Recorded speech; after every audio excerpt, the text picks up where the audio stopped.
Bonjour à tous. Aujourd'hui, foi, vertu, science.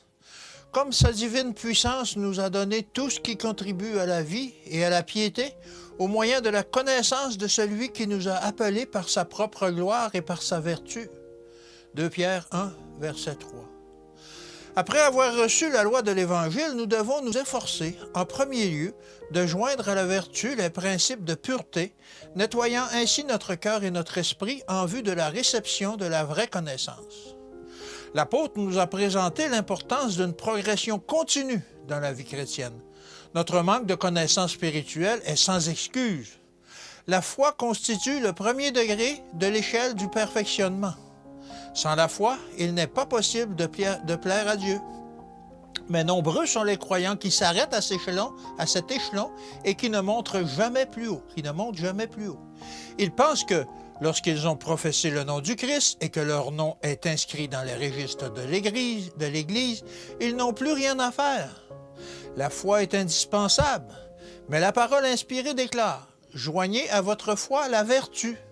Ceux qui désirent la vie éternelle et une place dans le royaume de Dieu doivent poser pour l'édification de leur caractère les fondements de la vertu. Jésus sera la pierre de l'angle de cet édifice. Tout ce qui souille l'âme doit être banni de l'esprit et de la vie. Lorsque les tentations se présentent, il faut leur résister avec la force du Christ.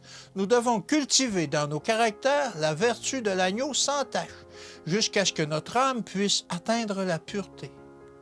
L'exemple de Joseph prouve que la jeunesse peut rester pure tout en étant en contact avec le monde et ses péchés, et joindre à la foi la vertu.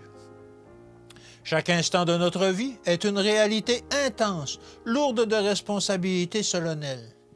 L'ignorance ne sera pas une excuse à notre manque de connaissances spirituelles, car nous sommes exhortés à joindre à la vertu la science.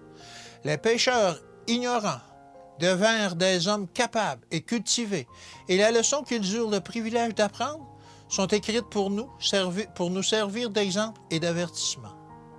Nous sommes invités à devenir des élèves de l'école du Christ.